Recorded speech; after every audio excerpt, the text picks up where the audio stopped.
다음은 이완규 증인으로부터 선서를 받는 순서입니다. 먼저 선서의 취지, 처벌 규정, 선서 방법 등을 안내하겠습니다. 선서를 받는 이유는 국회가 2025년도 국정감사를 실시함에 있어 증인으로부터 양심에 따라 숨김과 보탬이 없이 사실 그대로 증언하겠다는 서약을 받기 위한 것입니다.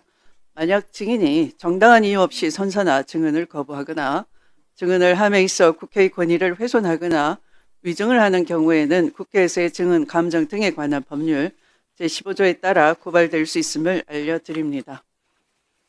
다음은 선서 방법을 말씀드리겠습니다. 이완규 증인께서는 바른 대로 나오셔서 오른손을 들고 선서를 해주시고 선서가 끝나면 선서문을 위원장에게 직접 제출해 주시기 바랍니다. 그러면 이완규 증인은 선서해 주시기 바랍니다.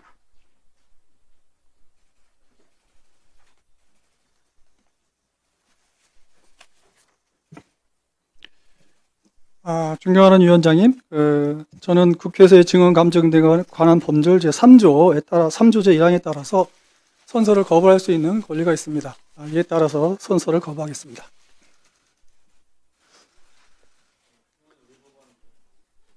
제가 지금 오늘 신문 예정사항으로 되어 있는 안가부인과 관련해서는 수사 중에 있고 특히 우리 민주당 의원님들께서도 저를 고발한 걸로 알고 있는데 제가 지금 수사 중이기 때문에 증언을 선서를 거부하겠습니다.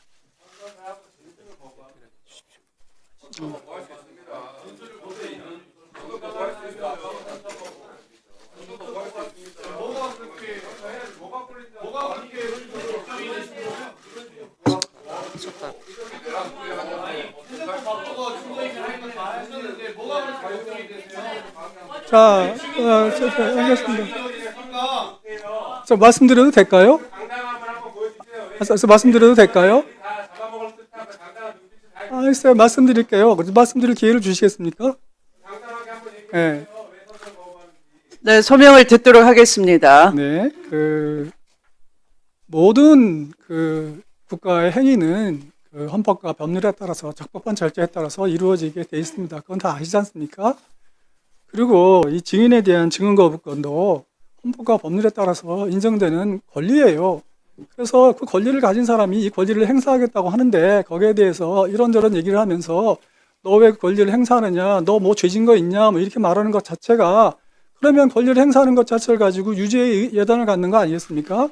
우리가 피의자나 또는 피고인이 진술거부권을 법정에서 행사했다고 해서 그 사람이 진술거부권 행사한 걸 가지고 유죄의 증거로 삼지 않습니다.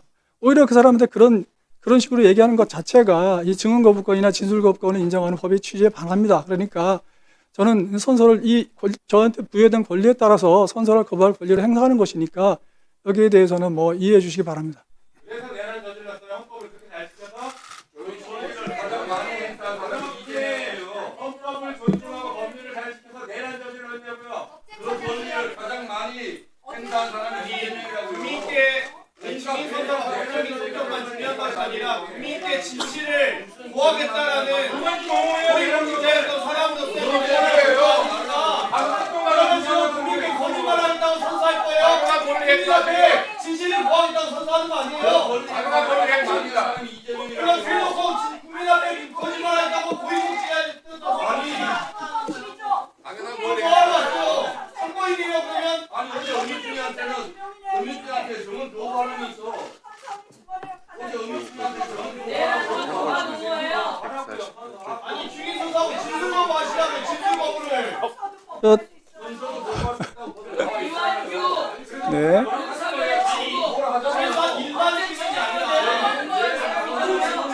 의원님. 주요 내라지고 좀 해봐야지. 실제 법적 조항이잖아요. 법제처 국정감사 아닙니까? 법제처 국정감사에서 지금 기관직이 아닙니다. 올해 국정감사 법제처 국정감사가 지금 이한규 법제처장에 대한 국정감사 아니에요. 근데 지금 거부하면 무슨 국정감사를 하겠습니까? 우리 정당한 국정감사를 방해하는 겁니다. 열심히 민낯을 드러내게 놔둬. 아니 국민 앞에 그러면 질문하실 때 뭐라고 하실 거예요? 이한규 전 법제처장 자, 위원님들, 안증인이라고 안증인. 자, 위원장이 진행을 좀 하겠습니다. 협조해 주시기 바랍니다. 자, 나경원 의원님, 위원장이 진행할 수 있도록 협조해 주십시오. 부탁드립니다. 네. 자, 이완규 증인 나오셨으니까 네, 선서는 하시고 네, 위원님들의 질의에 대해서 네. 증언 거부를 차라리 하시는 게 낫겠습니다. 아이고, 그러면 선서는 하시고. 아, 예. 그러면 그렇게 위원장님께서 네. 존경하는 위원장님께서 그렇게 말씀하시니까 한 마디만 네. 더 말씀드리겠습니다. 국정감사 및 조사에 관한 법률 제13조 제1항 의원은 직접 이해관계가 있거나 공정을 기할 수 없는 현장 사유가 있는 경우에는 그 사안에 한정하여 감사 또는 조사에 참여할 수 없다. 지금 의원님들이 저를 고발하지 않으셨어요? 네? 고발하신 분들이 저를 불러다가 조사하겠다는 거가 그게 적정 절차. 질의도 해도 됩니다. 왜 아니, 어쨌든 그럼 민족이 부르세요. 민족이 부르세요. 그러면 아니 고발하고 조사도 하고 고발한 사람이 수사하고 고발한 사람이 재판하고 그래도 되는 겁니까? 위증을 하니까 고발하신 거죠. 위증을 왜 하셨어요? 그러면 본인이 잘못했고 물건 훔쳐가고 왜 물건 훔쳐가고 따지냐는 경우가 없으니까 강호하고 그런 말씀은 억울하지 못도 많이 해서 기술자들이 아주 그냥 국민들 앞에서 지금 진실을 고하는 자리 아닙니까? 당연한 권리입니다. 당연한 권리입니다.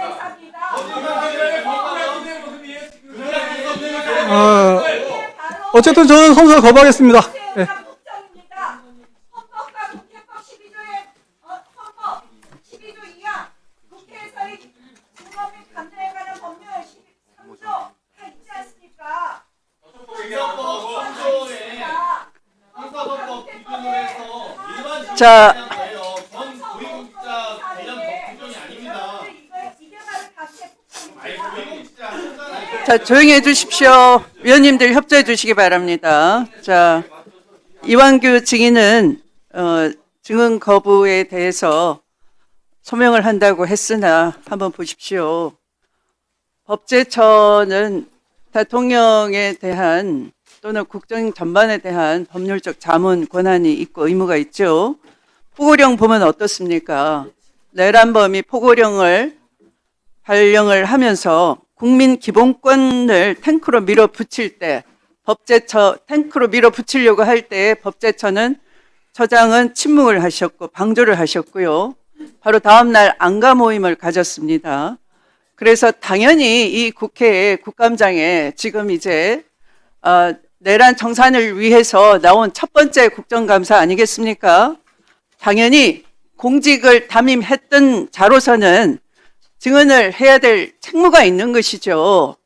그런데 그 소명 사유가 위원장님 말씀 상가시고요. 이게 무슨 내란 청산 자 경고합니다. 신동욱 의원님 경고를 하기를 위원장님 발언 방해하지 마세요.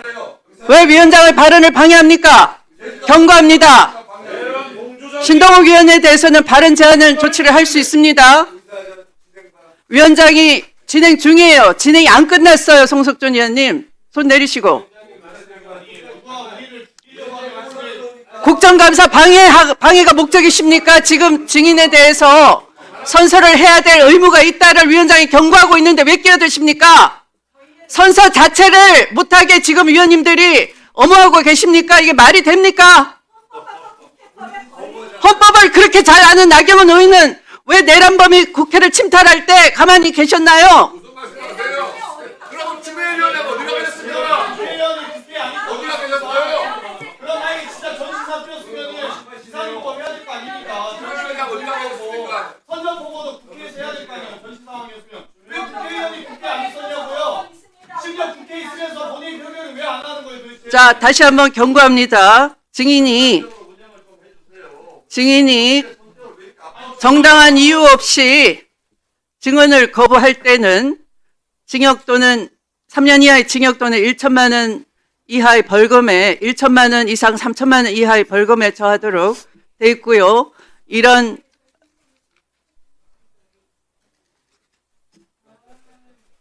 국회에서의 정관법에 따라서 국회 법제사법위원회가 고발할 수 있음을 미리 안내 드리겠습니다. 저 말씀드려도 되겠습니까? 위원장님께 말씀하시니까요. 이미 충분히 말씀을 드렸습니다. 한 가지만 말씀드리고 들어가십시오. 싶은데 저한테 온 증인 네. 출석 요구서의 신문 여지가 안가 모임 관련이에요. 들어가십시오. 안가 모임 관련에 들어가십시오. 대해서 자, 들어가십시오. 알겠습니다. 잘 아는 사람이 윤석열한테 공조를 해?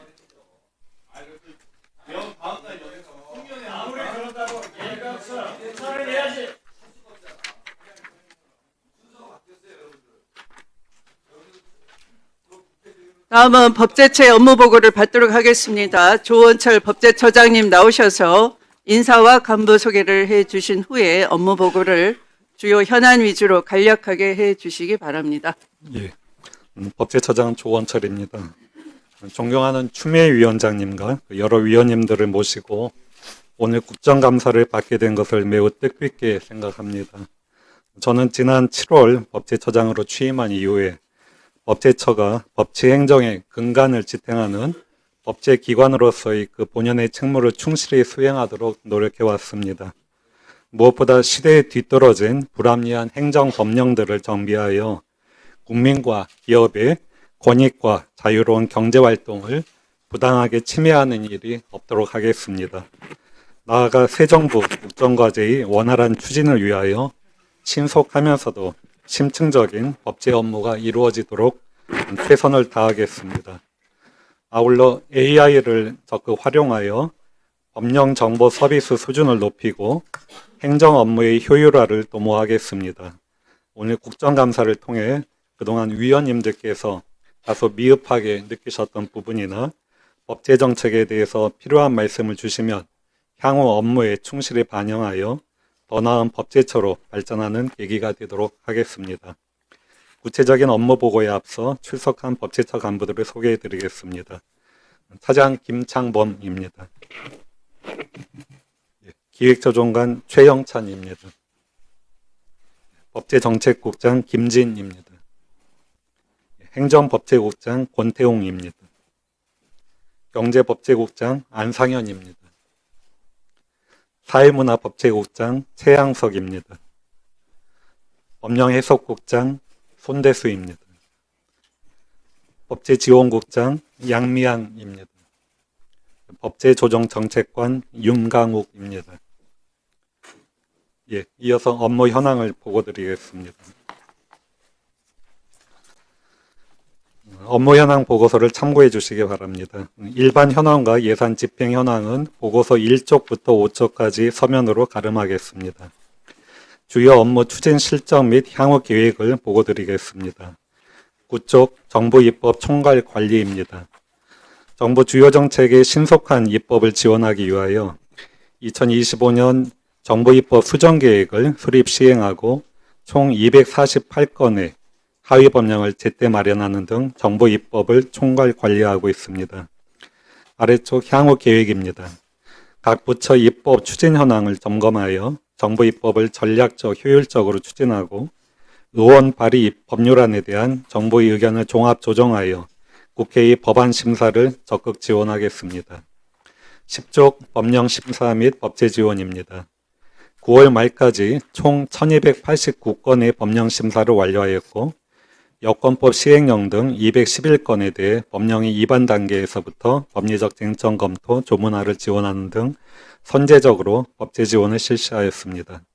앞으로도 전문적이고 신속하게 법령을 심사하여 정부 입법을 종합 지원하겠습니다. 11쪽 법령 해석입니다. 9월 말까지 32회의 법령 해석 심의위원회를 개최하여 총 273건의 안건에 대해 회신하였습니다. 그중 관계 국민이 요청한 40건에 대해서는 법령 해석 과정에서 그 의견을 청취하여 신뢰성과 공정성을 제고하도록 하였습니다. 또한 법령 해석 요청자와 소관 부처 간의 이견에 대해 협의 조정을 활성화하는 등 법령에 관한 이견의 신속한 해결을 위해 노력하고 있습니다. 12쪽 법령 정비입니다. 추진 실적입니다. 기업이 자유로운 경제활동을 제한하고 국민 생활에 불편을 야기하는 불합리한 하위 법령을 집중 발굴, 정비하는 등 국민 체감형 규제 정비를 추진하고 있습니다. 또한 청년 경제활동 지원을 위해 법정 의무교육의 유예, 면제 사유에 임신, 출산, 군복무 등이 포함되도록 관세사법 시행령 등 22개 법령을 정비하고 사회적 약자를 보호하기 위해 채용시험에 응시하는 청각장애인의 어학시험 성적 기준을 별도로 마련하도록 하는 등 16개 법령을 정비하였습니다. 앞으로도 현장의 의견을 반영하여 민생 관련 법령 정비 과제를 적극 발굴하고 신속히 정비하겠습니다. 13쪽 법제 개선입니다. 추진 실적입니다. 신기술을 활용한 규제 특례 사업에서의 발생한 사고의 피해자 인적 손해에 대해서는 배상 청구권 압류를 금지하는 내용의 6개 법률안 발의를 지원하여 신기술 도입이 국가 성장을 주도하는 데 걸림돌이 없도록 노력하였습니다. 또한 중대재해 근절을 위하여 법률상 인허가 취소 및 영업 정지 사유를 전수조사하여 노동안전 종합대책 마련을 입법적 측면에서 지원하였습니다. 향후 반복적 재해 발생을 인허가 취소 영업정비 사유에 포함하는 법제 개선을 관계부처와 협업하여 추진하겠습니다. 14쪽 자치입법권 강화를 위한 법제 지원입니다. 추진 실적입니다. 자치입법권을 강화하기 위해 지방사무에 관하여 법령에서 직접 규정하고 있는 사항을 조례로 대폭 위임하는 등의 내용으로 총 81개 법률안을 국회에 제출하였고 그중 28개 법률안이 통과되었습니다. 또한 자치법규의 입안 지원, 자치법규 관련 자문, 교육 제공 등을 통해 지방정부의 자치입법 역량 강화도 지원하고 있습니다. 앞으로도 자치입법권 강화 관련 나머지 법률안이 조속히 국회를 통과하도록 지원하고 국가정책 수립 및 입법 과정에서 지방정부 의견 수렴을 강화하기 위하여 정부위원회의 지방 참여를 확대하는 법령 정비를 추진해 나가겠습니다. 15쪽 법령정보 서비스 제공 보고에 앞서 지난 9월 26일 국가정보자원관리원 화재로 인한 국가법령정보센터 등 법령정보 시스템 장애 및 조치 현황을 간략히 보고드리겠습니다. 16페이지입니다. 먼저 주요 서비스의 장애 및 복구 현황입니다.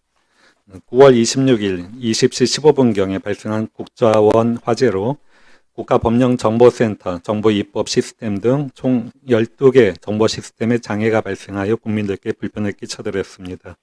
오늘 10시를 기준으로 국가법령정보센터, 법제처 홈페이지 등 9개 시스템이 복구되었고 나머지 3개 시스템의 신속한 복구를 위해 국자원과 긴밀하게 협업하고 있습니다. 주요 조치 사항입니다. 대법원 종합법률정보 서비스 등 법률정보 제공 대체 사이트를 국민들께 안내했습니다. 또한 법제처 누리집 임시 게시판 등을 활용하여 법제 심사 및 법령 해석 접수 등의 업무가 중단 없이 이루어지도록 조치하였습니다. 아울러 장애 발생 기간 동안 수기로 관리해온 1613건의 공포법령도 모두 복구된 국가법령정보센터의 현행화를 완료하여 국민들께 정상적으로 제공하고 있습니다. 앞으로도 국자원과의 긴밀한 협조로 정보입법지원센터 등 아직 복구되지 않은 법제처 소관 시스템이 조속히 복구될 수 있도록 최선을 다하겠습니다. 이어서 앞쪽으로 돌아와 15쪽 법령정보 서비스 제공 보고드리겠습니다. 먼저 기관별로 제공하던 중앙부처 법령 해석 및 특별행정심판 재결례를 국가법령정보센터에서 통합 확대 제공하기 위해서 올해 32개 기관의 결정선례를 추가 개방하는 등 국가기관 결정선례 개방 체계를 구축하고 있습니다. 아울러 법령 검색 시 연관 법령 정보를 하나면에서 볼 수 있도록 하는 등 지능형 법령 검색 시스템 고도화를 추진하였습니다. 앞으로 국민들께서 법령, 판례, 해석례 등 다양한 법령 정보를 손쉽게 찾고 활용하실 수 있도록 내년부터 생성형 AI 법령 정보 서비스를 구축하는 한편 국가법령정보센터 레이어 고도화로 국가법령정보센터 홈페이지와 앱의 이용자 편의성을 증진시키겠습니다. 또한 국민의 일상생활과 밀접하거나 일반 국민들이 이해하기 어려운 법령에 대해 그림, 사진 등 시각 콘텐츠를 개발하여 제공하고 국민의 관심이 높은 분야의 생활법령 정보를 알기 쉽게 해설하여 제공하는 노력을 지속적으로 기울여 나가겠습니다. 17조 공무원 등의 법제 역량 강화를 위한 법제 교육입니다. 추진 실적입니다. 법제처는 중앙행정기관, 지방정부 법제 업무 담당자의 법제 역량 강화를 위해 실습 과정을 포함한 다양한 형태의 법제 전문 교육을 실시하고 있습니다. 9월 말까지 64,170명이 교육을 수료하였습니다. 특히 작년 11월에 개원한 태안법제교육원에서는 충북, 대구교육청 등 기관 교육과정과 연계한 장기 교육과정을 운영하는 등 법제교육 수요에 부합하는 교육과정 개발 및 제공에 힘쓰고 있습니다. 앞으로도 현안 해결과 실무에 도움이 되는 법제교육을 제공해 공무원 등의 법제 역량을 강화하도록 노력하겠습니다. 18쪽 법제교류 협력입니다. 우리 국민이나 기업이 대외 경제활동 및 교류를 지원하기 위해 9월 말을 기준으로 K콘텐츠, K화장품, K식품 등 산업별 필수 해외 법령정보 856건을 한글로 번역하여 제공하고 있습니다. 또한 아시아 지역의 공동 번영을 도모하기 위해 법제기관 간 상시 협력 플랫폼인 아시아 법제기구 협의체를 설립하고 제13회 아시아 법제 전문가 회의를 11월에 개최하는 등 법제교류 협력을 지속적으로 추진해 가겠습니다.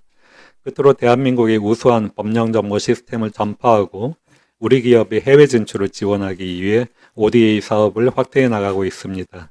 인도네시아 등에 대해 추진하는 ODA 사업이 글로벌 가치 및 상생의 국익 실현으로 이어지도록 노력하겠습니다. 이상으로 법제처 업무 현황 보고를 마치겠습니다.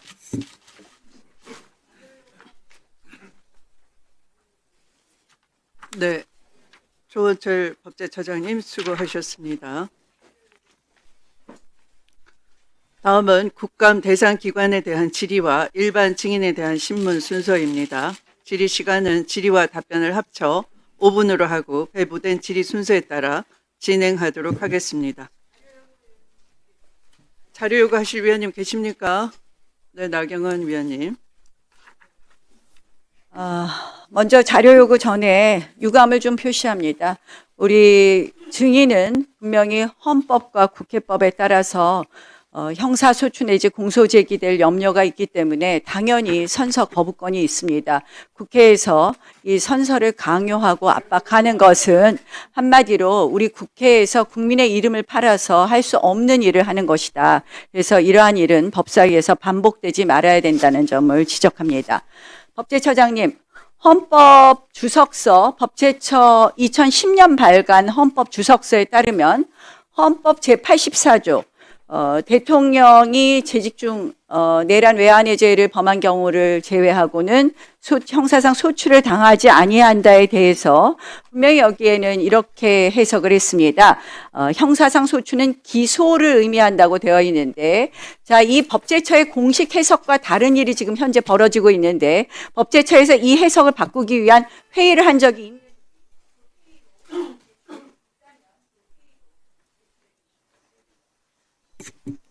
예, 그러한 회의를 한 바는 없습니다. 제출할 자료도 없는 상황입니다. 자료 제출 요구는 위원장에게 하는 것이고요. 기왕에 자료 제출 요구와 무관한 발언을 하셨는데요. 헌법재판소는 2025년에 소추는 기소와 공소유지를 포함한다라고 돼 있어서 나경원 의원님이 궁금해하시는 것은 위원장의 발언으로 답변이 됐으니까 뭐 법제처장님 알아서 하십시오. 자, 그리고 네, 서영교 위원님. 알아들으셨으면 다행입니다. 예, 위원장님, 윤석열 정부가 법을 위반해서 시행령 통치를 했습니다.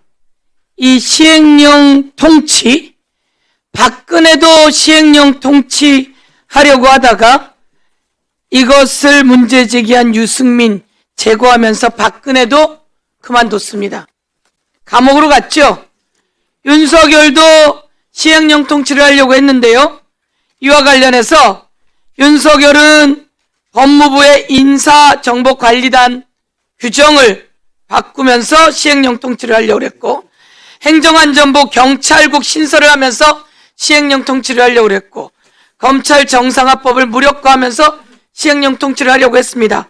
이와 관련해서 법제처가 연구한 자료가 있을 것 같습니다. 이에 대해서 자료를 요청합니다. 위원장님, 자료를 요청해 주십시오.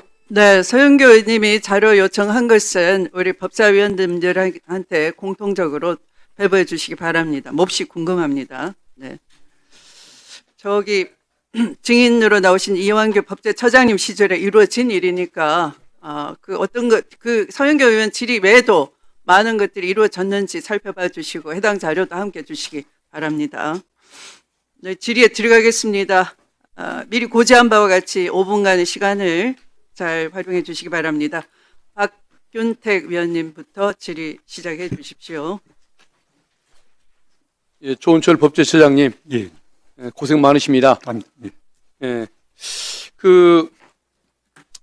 지난 정부에서 검찰청법 직접 수사 대상이 6대 범죄에서 2대 범죄로 줄었었지 않습니까? 예. 그런데 뒤에 부패 경제 범죄 등이라고 등자가 하나 들어간 걸 토대로 해서 수사 범위를 잔뜩 늘렸습니다. 6대 범죄에 있다가 없어졌던 선거 범죄까지 집어넣는다든가 애초에 존재하지도 않았던 어떤 형사사법 분야의 무고 위중죄까지 집어넣는 식으로 해가지고 사실상 시행령을 통해서 입법을 했습니다. 이런 일이 벌어졌던 것은 윤석열, 한동훈 또 그 정치검사들의 욕심 때문이긴 했습니다마는 이 시행령이 바뀌는 그 과정에서 법제처의 역할을 무시할 수가 없는 것 아닙니까? 사실상 대통령령은 법제처가 그 주무기관 아닙니까? 예, 그렇습니다. 맞죠? 예. 결국은 그 법제처가 윤석열 정권에게 이런 식으로 협조를 해주다 보니까 윤석열 정권은 이 법을 무시하는 것을 뭐 별것이 아닌 일로 여겼고 나중에는 더 오만해진 결과 헌법까지 위반을 하다가 저렇게 탄핵받고 쫓겨났는데 결국은 수많은 기관들, 수많은 정치인들이 그 내란 본색을 또 수구 본색, 내란 본색을 지녔던 윤석열을 위해서 충성을 했지만 법제처도 이 부분에 있어서는 분명히 협조를 했던 것이 맞습니다.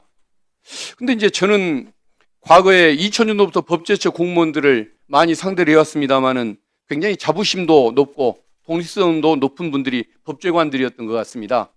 실력이 우선 좋았고 또 파워가 있는 어떤 그 행정 그 부서의 과장을 맡는 것보다도 법제 업무를 하면서 법제관 얘기를 호칭을 듣는 것을 더 좋아했던 것 같고 또 상사들이 어떤 지적을 하면은 직급이 높기 때문에 우리가 받아들이는 것이 아니고 경험에서 오는 실력이 우리보다 우수하기 때문에 받아들이는 거다라고 얘기할 정도로 그런 그 자부심, 긍지를 가지고 있는 걸 보고 저는 참 존중하는 마음을 가지고 있었는데 어떻게 해서 그 어떤 멋진 전통을 가져오던 명예감을 가져왔던 법제처가 윤석열 정권에서 한순간에 무너져 버릴 수가 있었던 것인지 그것에 대한 어떻게 반성 뭐 이런 성찰 같은 것들이 내부에 좀 있는지 한번 뭐 답을 좀 주십시오.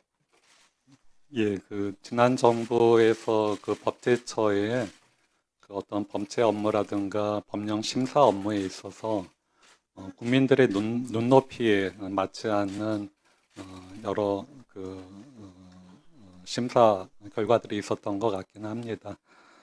적어도 지금 정부에 있어서는 그런 특히 이제 그 모법의 위임 범위를 벗어나는 시행령 개정에 대해서 중점적으로 발굴해서 다시 원위치로 돌려놓으려는 노력을 하고 있습니다. 지금 그 위원님께서 말씀하신 그 지난 정부에서의 검수원복 시행령이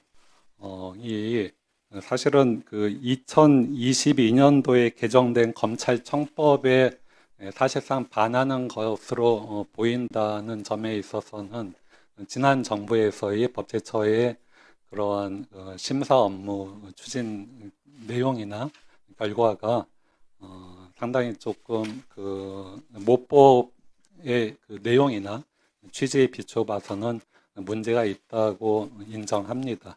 앞으로 바로 잡을 분들은 부분들은 이제 제가 지적하는 바로 것은 이게 어떤 단건의 해석에 관한 문제가 아니라 이재명 정부 하에서는 그런 일이 없겠지만 나중에 10년, 20년 후에 또 윤석열과 같은 그 정권이 다시 태어나지 말란 법이 어디 있겠습니까? 그런 정권이 태어나더라도 법제처는 어떤 그 본분에 충실한 자존심을 지키는 그런 기관이 될 수 있는 방법을 한번 강구해 주시는 게 좋겠다. 이 말씀을 드리고자 하는 것입니다. 예, 내부적으로 깊이 연구해서 한번 그런 예. 시스템이 도입될 수 있도록 노력하겠습니다. 알겠습니다. 그리고 국가법령정보센터 예. 화면을 보면은 그 법제처는 묘하게도 그 모바일용 그 스마트폰용으로 화면이 구성이 안 돼 있는 것 같습니다. 그러다 보니까 결국은 이게 그 하루에 79만 명이나 찾는 그런 창인데 저 봐보십시오. 저 글씨가 보입니까? 한 창에 다 담기지도 않고 글씨가 작아서 보이지도 않는데 다른 기관 거 한번 넘겨주십시오. 저 잘 보이지 않습니까? 예. 그래서 결국은 이 부분을 지적하려고 예, 그 관련해서 간단히 말씀드리면은 지금 국가범정정보센터가 도입된 게 지금 시스템이 도입된 게 한 20년 전입니다. 근데 지금 많은 그 사실은 기능들이 추가가 됐고 한 상황에서 그 전면적인 레이어 개편이 안 되고 있습니다. 이번에도 저희가 예산을 한 10억 5천만 원 정도 신청을 했는데 그 중에 한 4분의 1 정도밖에 배정이 되지 않아서 지금 전면적인 개편이 어려운 상황입니다.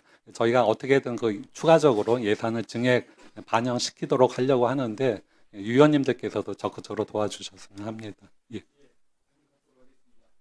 예, 이상입니다. 네, 수고하셨습니다. 다음은 곽규택 위원님. 처장님, 예, 이재명 대통령과 사법연수원 18기 동기시죠? 예, 그렇습니다. 그리고 대장동 사건, 이재명 대통령의 위증교사 사건 변호인이셨습니까? 그 대장동 사건 변호인 맞습니다. 그리고 다만 이제 위증 교사 사건의 경우에는 초기 준비 절차에서만 알겠습니다. 참여를 했었습니다. 예, PPT 한번 띄워봐 주시죠. 지금 이재명 대통령 정부 들어와가지고 18기 연수원 18기 전성시대다 이렇게 이야기를 하고 또 이재명 변호인단으로 참여했던 분들을 대거 정부 요직에 다 앉히고 있어요. 법제처장님 비롯해가지고 국정원 기조실장, 유엔 대사, 금융감독원장 정말 뭐 전문적인 영역하고는 아무런 상관없이 이렇게 많은 사람들을 변호인이었다는 이유로 고액의 연봉을 받는 자리에 이렇게 다 임명을 하고 있는 겁니다. 법제처장님께서 아무리 중립적으로 내가 법제처를 운영하겠다고 해도 국민들이 보기에는 이재명 대통령을 위한 법제처장이구나 이렇게 생각할 수밖에 없는 겁니다. 법령 정비 뭐 좋습니다. 취지야 좋겠지만 법제처장님이 지금 말씀하시는 것도요 객관적으로 들리지가 않아요. 법제처장님 지금 개헌 준비하고 계십니까? 그렇지 않습니다. 아니 대통령께서 후보 때부터 4년 연임제 개헌 핵심 공약으로 내세우고 정부 출범하면서 국정과제 1호로 내세운 게 개헌인데 법제처에서 정부 개헌안 전혀 검토하고 있지 않습니까? 지금 정부 개헌안이 나온 상태가 아니고 아직 논의가 시작되지는 않은 것으로 알고 있습니다. 물론 이제 논의가 시작되면은 법제처도 협력할 부분들은 협력하도록 하겠습니다. 법제처가 굉장히 중요한 역할을 해야 되는 건 아니겠습니까? 뭐 아주 중요한 역할인지 모르겠는데 저희가 전면에 나서기는 조금 어려운 과제인 것 같습니다. 개헌을 하면은 지금 이재명 대통령 본인도 가장 핵심적인 것으로 4년 연임제 개헌 대통령 이것을 지금 내세우고 있거든요. 예. 법 상식적으로 보더라도 지금 국민들이 제일 관심이 있는 게 대통령 4년 연임 이 규정이겠죠.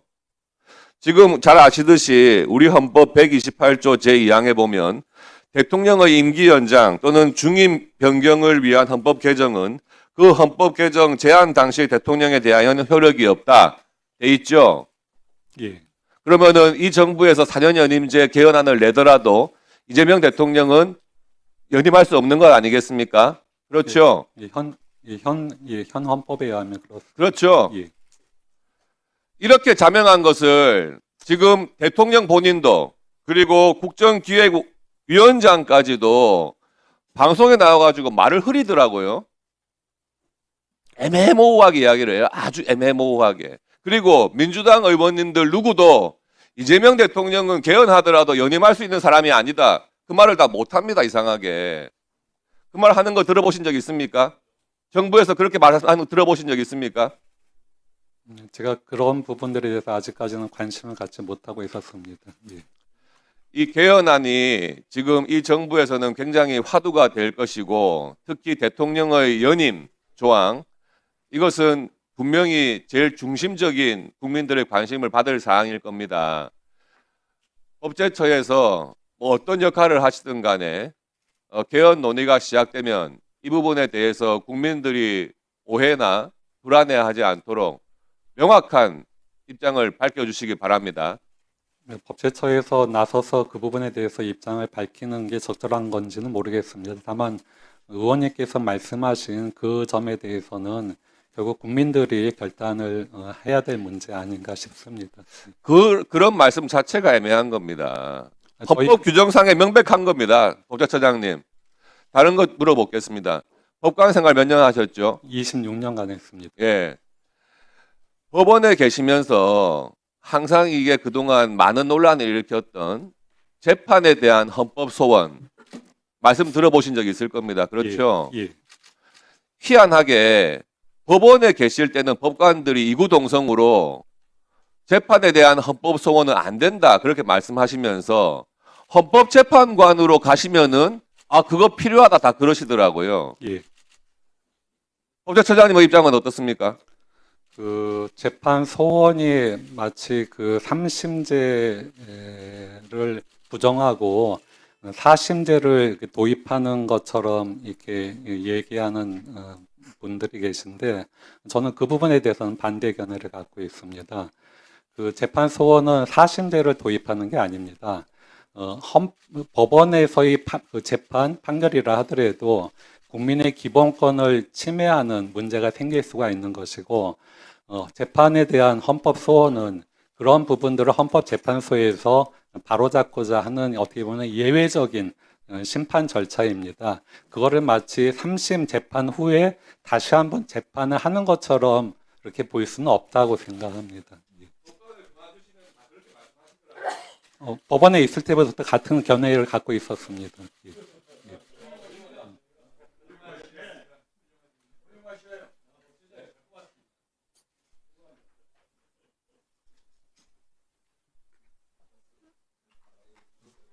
네, 법제처장님, 그 애매하게 해석의 여지를 남겨서 뭐 새로운 논란을 제공할 필요는 없습니다. 이거 국감장에 야당 의원님들이 뭐 이리저리 이렇게 의도를 캐치하기 위해서 묻는 질문에 대해서는 소신껏 분명하게 간결하게 답변해 주시면 예, 되겠습니다. 알겠습니다. 네.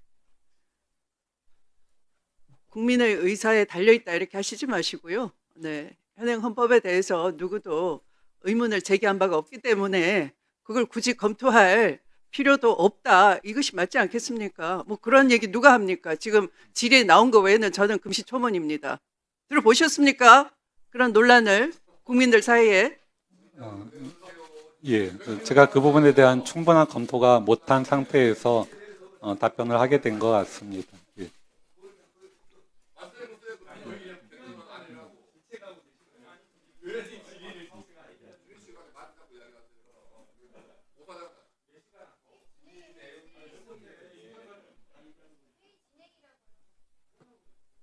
위원장의 회의 진행을 끈끈이 방해하거나 이 소음을 넣으면 발언 제한 당하실 수 있다는 것을 경고합니다. 더 나아가서 퇴장 명령을 할 수도 있다는 것을 미리 경고해 드립니다.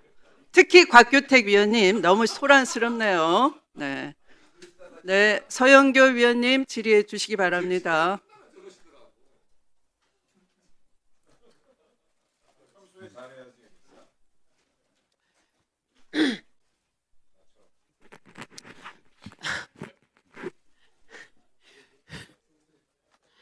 예, 서영교 국회의원입니다.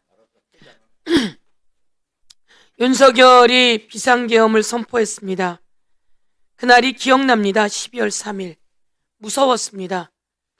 전두환이 비상계엄을 선포하고 광주 민중을 총기 개머리판으로 머리를 날려버리고 여대생들의 가슴도 총으로 칼로 쑤셔대던 그날이 있었습니다. 무서웠습니다. 저는 이화여대 총학생회장 했고 치안본부에 끌려가 물고문도 당했습니다. 무서웠습니다. 그런데 이 윤석열이 갑자기 또 2025년에 비상계엄을 했습니다. 이 비상계엄 잘못된 거죠? 예, 그렇습니다. 상상이나 하셨습니까? 상상도 못했습니다. 그 비상계엄이 있던 날 12월 3일 법무부가 전부 다 긴급회의를 했습니다. 대법원도 긴급회의를 했습니다. 법제처는 긴급회의를 했습니까? 그 점에 대해서 그 긴급회의 했다는 얘기를 전혀 못 들었습니다. 없었던 것으로 알고 있습니다. 파악해 두세요. 예. 법제처는 어떤 대응을 하려고 했는지 파악해 두세요. 화면에 보면 이완규, 박성재, 그리고 이상민, 그리고 김주현이 안가회동을 12월 4일 날 합니다. 이들은 왜 모였을까요? 이완규 그때 발언 있으면 띄워주겠습니까? 이완규 법제처장은 당시에 이런 얘기를 합니다. 저희 그냥 송년회 때 모이려고 모였어요. 그래서 저녁 먹는 자리였어요. 12월 4일 날요. 그러면서 다들 아는 게 별로 없는 것 같았습니다. 다들 답답하다는 말뿐이었습니다. 이완규 당시 법제처장이 저런 이야기를 했습니다. 12월 3일 비상계엄이 있었는데 12월 4일 안가에서 이완규, 박성재, 이상민, 김주현이 만났는데 그 다음 이완규 와서 저렇게 말했습니다. 영상 CCTV 한번 들어봐 주세요. 자, 계엄을 발표하기 전에 이상민의 얼굴입니다. 한덕수하고 저렇게 웃습니다. 조금 있으면 다 잡아가겠죠? 제가 단전단수 확실히 할게요. 문건 주고받습니다.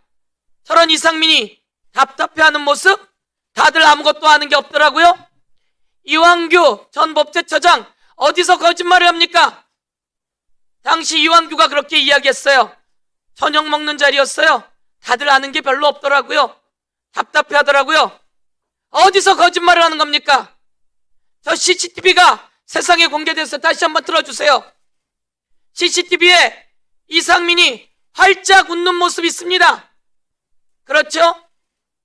그 다음 장면, 박성재는 무슨 짓을 했는지 이제 드러났습니다. 박성재가 무슨 짓을 했는지 출입국관리소 국장 그리고 교정본부장에게 구치소 3,600개를 확보했다고 보고받습니다. 저거 계엄 해제되니까 그날로 지웠어요. 그리고 문서가 복구됐어요. 그리고 출입국 금지 시키라고 했어요. 그리고 윤석열이 있는 그 방에 42분 동안 가장 장기적으로 머물렀어요. 윤석열이 비상계엄 하자마자 하기 전부터 박성재는 같이 주요 임무 종사자예요. 그리고 3,600개 수용 공간을 마련하고 출입국 금지까지 시켜놓는데 저런 이상민, 박성재가 와서 이완규 어디서 거짓말을 하는 거예요? 다들 아무것도 모르더라고요. 답답해 하더라고요. 그 다음에 저 말이 안 나왔으면 그때 그 말들은 전부 다 위증이에요. 그리고 다 숨겨질 줄 알았습니까? 김주현이 윤석열의 지시를 받아서 그 다음 뭐하러 모인 겁니까? 이 비상계엄의 내용이 있습니다. 비상계엄의 절차를 위반하면 안 돼요. 거기에 문서 주의, 부서제도 요건 등이 있습니다. 이날 제대로 부서가 안 된 거예요. 문서가 제대로 안 만들어졌어요. 그래서 이완규와 이 여러 명은 모여서 그 다음 작업을 어떻게 할까? 그 다음 도모를 어떻게 할까? 이 내용을 한 겁니다. 이에 대해서 안에서 감찰하고 조사해 볼 용이 없습니까? 그건 법제처의 손을 떠난 문제 아닌가 싶습니다. 법제처에서 자체적으로 조사하기에는 한계가 있습니다. 법제처가 보세요. 법제처 여러분, 이완규 어떤 자료를 검색했는지, 저 비상계엄을 어떻게 뒷받침하려고 했는지 확인하셔야 합니다. 법제처는 그날 회의를 하지 않았다면 그 뒤에 무엇을 뒷받침하려고 했는지, 내란 임무 종사자로 윤석열의 친구 절친 이완규 어떻게 살아왔는지, 저 비상계엄을 어떻게 사전에 알고 있었는지, 어떻게 뒷받침하려고 했는지, 그때 거짓말했던 거 오늘 나와서 또 거짓말하겠죠? 그런데 거짓말이 낱낱이 드러나지 않았습니까? 박성재와 네, 정리해 주십시오. 이상민이 몰라서 답답해한다고요? 저 내란 임무 종사자들의 저 모습 않았는데 그때 이완규 아주 말 잘했습니다. 이완규 법제처장의 위증과 거짓, 내란 임무 정사를 국민께 낱낱이 고발합니다. 이상입니다. 네, 다음은 박은정 위원님 질의해 주십시오. 지금 법제처장님께서 대통령 변호인이었던 일부 그랬던 거 가지고 아까 어떤 의원님 말씀하시던데 저 뒤에 앉아 있는 이완규 증인이야말로 윤석열 내란을 마침내 저지른 윤석열을 비호했던 윤석열 변호인이었거든요. 그 비호가 법제처장 때부터 한 것이 아니에요. 윤석열 검찰총장 때부터 윤석열의 검찰권 남용을 비호했습니다. 징계 소송의 대리인이었고요.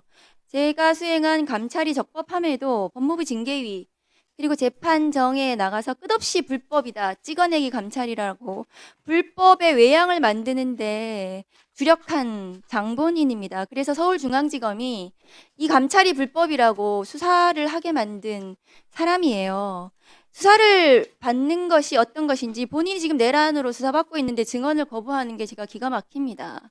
저는 핸드폰도 모두 압수수색 당하고 비번도 풀고 공직자로서 제대로 저는 의무를 다 했거든요. 저분 법제처장이라는 고위공직에 와서 그 법제처장을 하셨는데 여기 나와서 왜 증언 거부하시고 선서도 거부하고 저러는 건지 제가 이해를 하지 못하겠습니다. 지난 윤석열 정권 3년은 법제처가 내란 정권, 법기술을 제공한 내란 부역 기관이었습니다. 검찰권 남용이 급기야 국민을 향하여 총뿌리를 겨누는 내란으로 이어졌고 이 수사권으로 용산의 위성정당으로 전락한 윤석열 검찰의 정적 죽이기에 동원된 시행령 통치 중에 하나죠. 한동훈 시행령 을 조력했던 법제처입니다. 그 과거를 반성하시기 바랍니다.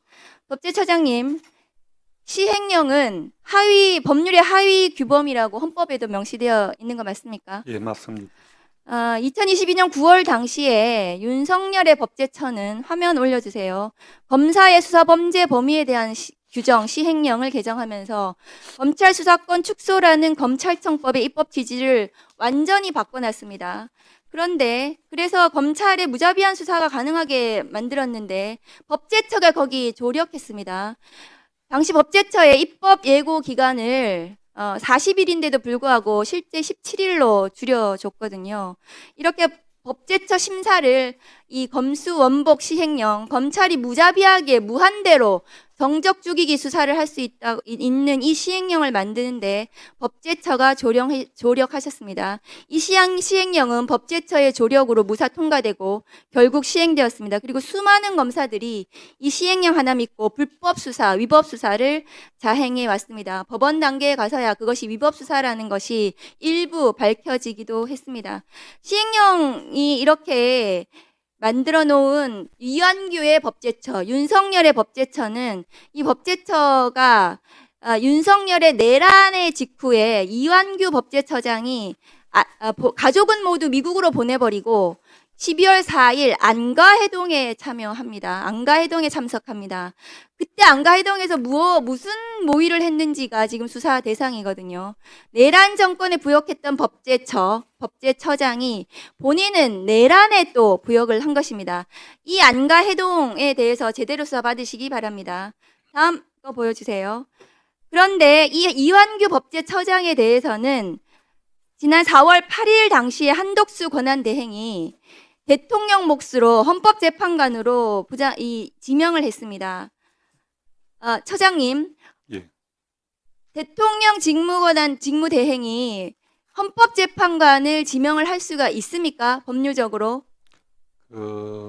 직무대행의 직무 행사 범위에 대해서 학계에서 이런저런 견해들이 있는데 아무래도 현상 유지 쪽이 다수설인 것으로 알고 있습니다. 그렇습니다. 그리고 헌법기관의 구성원을 임명하는 것은 현상 유지 범위를 넘어선다고 생각합니다. 네, 그래서 헌법재판소는 대통령 권한대행의 권한 범위에 대해서 한덕수에 대한 탄핵심판 결정문에서 권한대행이 현상 유지에 그쳐야 되지 이 권한 대행이라는 자리가 공직이나 지위가 새롭게 창설되는 것은 아니다. 이렇게 분명히 판단해 줬습니다. 그러니까 한덕수 권한 대행의 이완규 법제처장 지명은 그동안 계속 본인이 계속 해왔던 윤석열 구하기, 검찰총장 시절부터 했던 탄핵을 막기 위한 윤석열 구하기의 일환이었다고 저는 생각합니다. 법제처장님, 법제처장으로서 지금 한덕수 당시 국무총리가 현재 내란 방조 나아가서 재판부가 적극 가담한 것으로 공소장 변경을 요구했다고까지 할 정도로 내란에 관여돼 있는 지위에 있었고 그런 연장선상에서 아마 그 헌법재판소 구성원을 자신의 뜻대로 임명하려고 했던 것 아닌가 생각은 듭니다. 적절한 태도는 아니었다고 생각합니다. 네, 다음은 김기표 위원님 질의해 주십시오. 네, 경기도 부천시의 김기표입니다. 조원철 법제처장님, 예. 현실에서 행정부 행정 권력의 부당한 처분이 발생하거나 공무원의 부당 불법한 행위가 발생하는 경우에는 어떻게 구제가 되나요?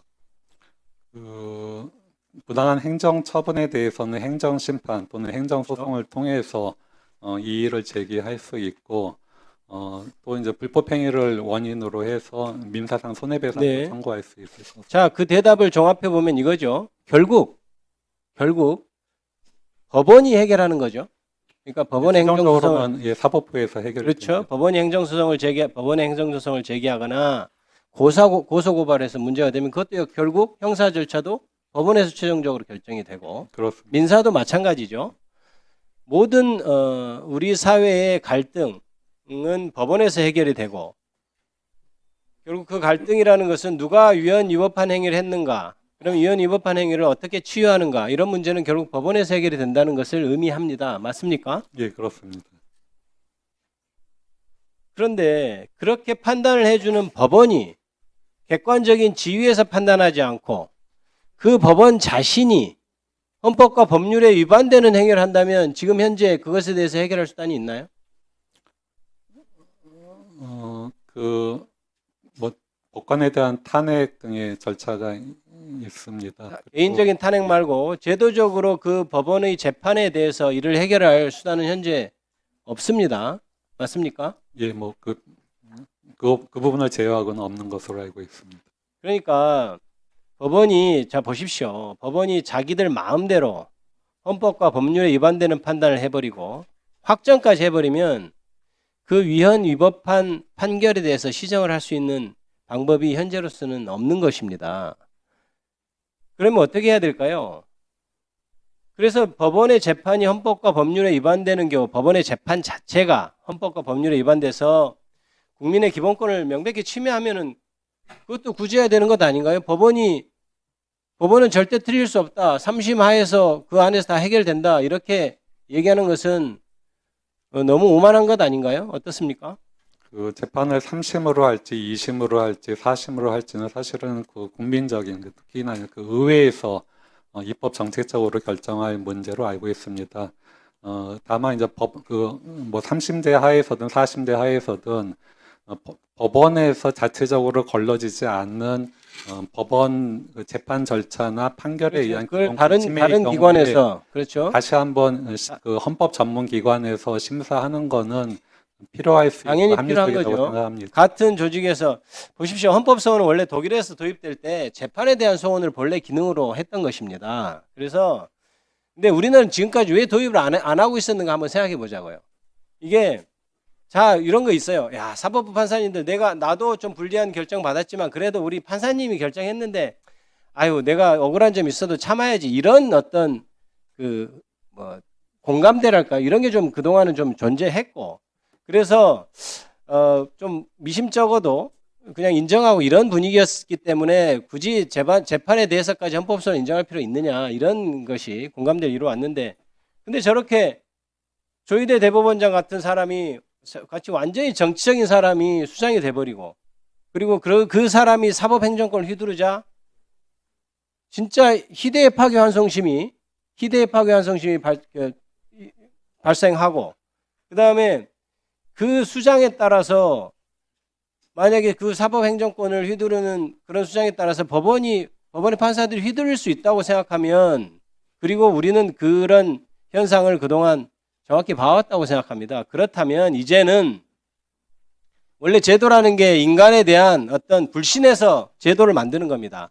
저 사람이 가장 이기적일 때, 가장 정치적일 때, 그래도 그랬을 때 우리 국민의 기본권을 보장하는 방법이 무엇인가? 이거를 전제로 원래 제도가 설계되는 거잖아요. 그런데 지금까지 재판에 대한 헌법소원을 제외했던 것은 그 판사들에 대해서는 그렇지 않게 생각했던 면이 사실 존재하는 거예요. 아까도 말씀드렸지만. 그런데 이제 지금까지 12.3 내란 이후에 우리나라에서 진짜 상상할 수 없는 일들이 계속 벌어지고 심지어 그것 중에 가장 큰 것은 조희대 대법원장의 파기환송심이었다고 생각합니다. 그래서 이제 제도적으로 그것을 치유하고 견제할 수 있는 수단이 마련돼야 된다는 것이 재판을 대상으로 하는 예, 그 헌법소원은 도입이 필요하다고 생각합니다. 저희가 헌법재판소 도입을 한 게 이제 독일 헌법재판소가 많이 참고가 됐는데 독일에서는 재판에 대한 헌법소원이 인정이 되고 있습니다. 우리나라에서 재판에 대한 헌법소원이 도입되지 아니한 것은 사실은 그 대법원하고 헌법재판소의 위상 경쟁 문제 때문이 아닌가 저는 개인적으로는 그렇게 생각합니다. 아울러 한 가지 말씀드리면은 지금 그 법관의 독립에 대해서 많이 얘기가 되고 있는데 사실은 법관의 독립에 대해서 저의 요인이 될 수 있는 게 외부적인 요인뿐만 아니라 내부적인 요인이 있을 수 있고 오히려 어떻게 보면 그게 더 클 수 있습니다. 사실 우리나라와 같이 대법원장이 전체 법관의 임명권을 행사하고 인사권을 행사하는 그런 국가는 문명국가에서는 찾아보기 어렵습니다. 3심제 하에서 신급별로 사실 독립이 굉장히 중요합니다. 그런데 다른 신급, 상위 신급의 대법원장이 하위 신급의 법관들에 대한 인사권을 전면적으로 행사한다는 것은 사실 사법권 독립에 있어서 가장 큰 문제 요소이고 그렇기 때문에 문재인 정부에서 대법원에서 사법행정권을 분리해서 별도의 사법위원회를 설치하려고 했었던 것으로 알고 있습니다. 그 부분이 저는 개인적으로 굉장히 중요하다고 생각합니다. 네.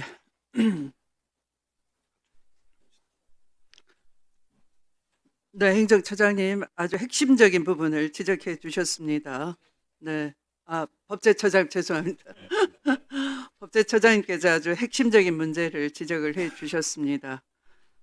인사권으로 제왕적 대법원장, 우리가 제왕적 검찰총장을 경험하고 이걸 견제와 균형의 민주적 원리를 구현을 하지 못해서 검찰 왕국을 세우려고 했던 내란을 지금 겪고 있고 그 내란을 청산해야 될 과제가 있는데요. 지금 이 법제처장님께서 말씀하신 대법원장 1인 체제의 인사 체제, 이거 사법 독립된 양심에 따른 법관 개개인의 판결을 지금 침해하고 있다, 이런 위기다, 이렇게 많은 분들이 생각하고 있습니다. 잘 지적해 주셔서 감사합니다. 박준태 위원님이 안 계심으로 다음 질의 순서는 이성윤 위원님으로 넘어가겠습니다. 질의해 주십시오.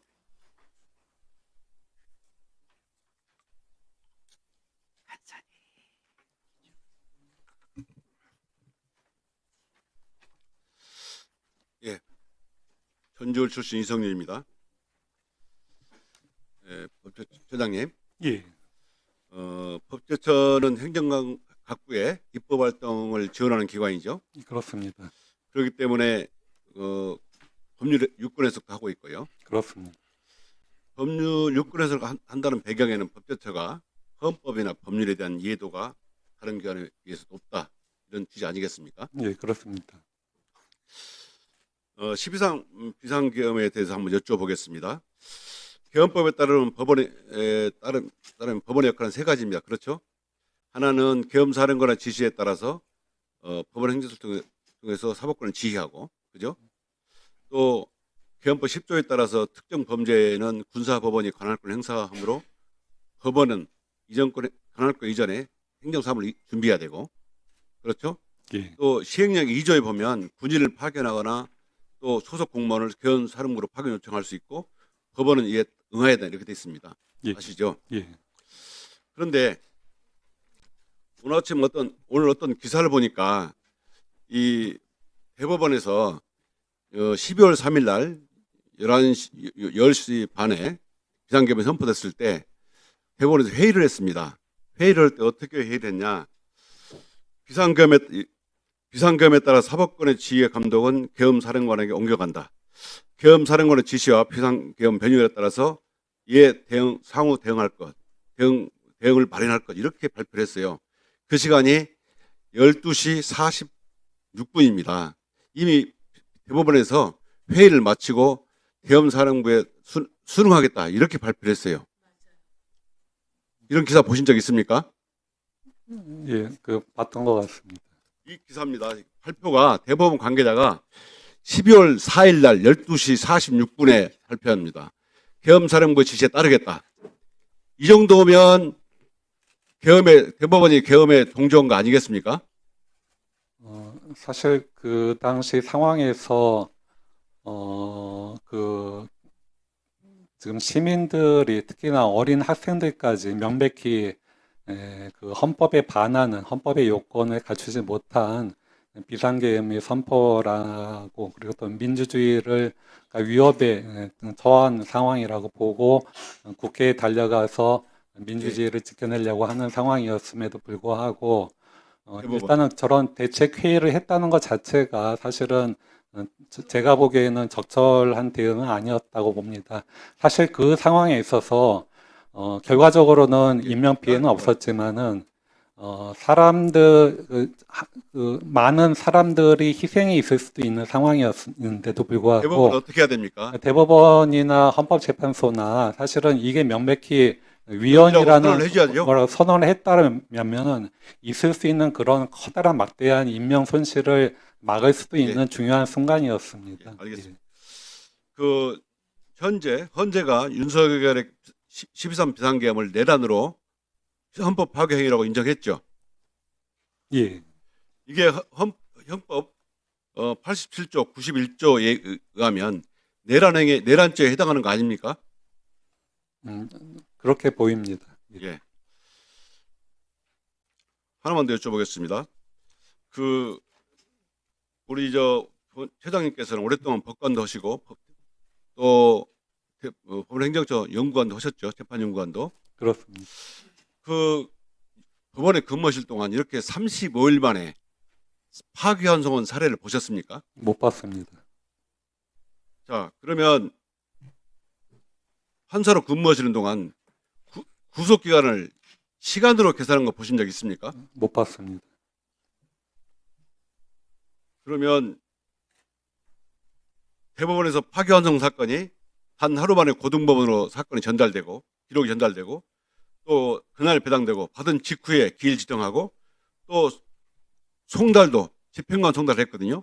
이런 사례 보셨습니까? 못 봤습니다.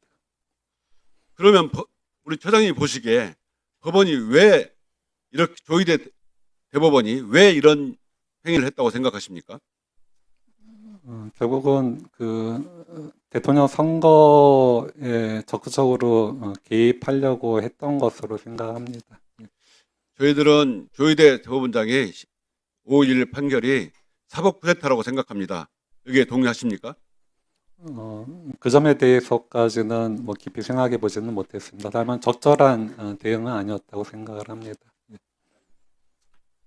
예, 수고하셨습니다. 다음은 송석준 의원님 질의